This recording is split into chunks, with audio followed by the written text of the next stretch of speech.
And welcome to Local Edition on Time Warner Cable. I'm Steve Swat, and this is the Sacramento Report. My guest this segment is Jim Silva, who is a member of the State Assembly, a Republican from Huntington Beach. Thanks for being with us. Nice to be here, Steve. Well, this is the budget season. The summer usually is.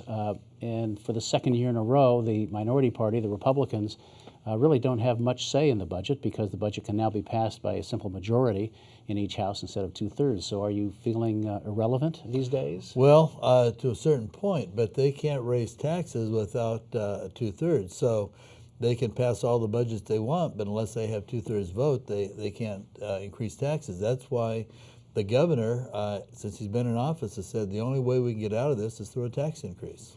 And the only way he would agree to a tax increase is if the voters say yes. And he said it's got to be on the ballot for the voters. But in the state of California, the state is responsible for public safety, education, health, and transportation. Anything else would be extra. When we fund $100 million a year for a train to nowhere, we brought in a DREAM Act for grants, not loans, not tuitions, but grants to illegal college students. We have food stamp programs for illegals. We have housing for illegals.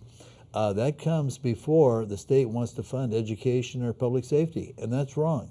Public education and public safety should be funded first before all these other social giveaway programs. And of course, it looks like public education will take another hit of several $100 million should the governor's tax proposal not pass. It's going to be devastating. And when I talk to teachers almost on a daily basis, I tell them, you've got to tell CTA that the people they help get in office have got to start voting against these social programs until they vote for education first. But these social programs do have a constituency and constituencies throughout the state of California, and several legislators obviously feel very strongly in that. If they were to give up those, I think they would want to ask you, what would you give up?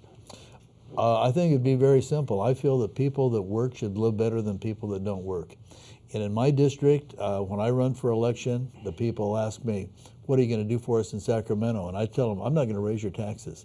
I talk to my colleagues in the inner cities, and I ask them, I said, when you campaign, what do you tell people? And they say, well, we'll just tell them that we're going to bring in more programs. So right away, we've got a polarized assembly.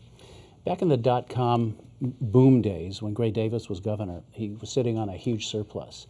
And he increased spending, and Democrats wanted that for a number of issues, but he also agreed to tax cuts that the Republicans wanted. Now that we are not flush with money, and we're short of money actually, why not at least approve a temporary tax increase to get us back to even keel? That is very simple, because every time we have a tax increase, there's usually a compromise made. In February of 2009, there were some Republicans that said, okay, we'll compromise, we'll go up on a tax, but there's certain things that we want. One of them was to have audits on the IHS program, the in-home social service program. That was agreed to, so there was a tax increase. Within a year, all those agreements that were made to get the Republican vote were voted out.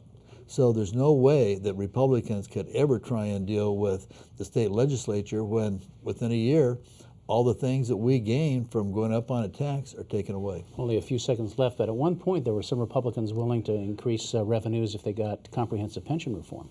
Right? Well, we've told the governor that, and he said pensions are a sacred cow, and we had to explain to him in the same meeting that going up on taxes are a sacred cow to Republicans. All right. Jim Silva of Huntington Beach, thanks for coming by. We appreciate it. Thank you, Steve. And thanks to our viewers for watching Local Edition on Time Warner Cable. You can also see this interview on YouTube and My Government on Demand. Thanks for watching.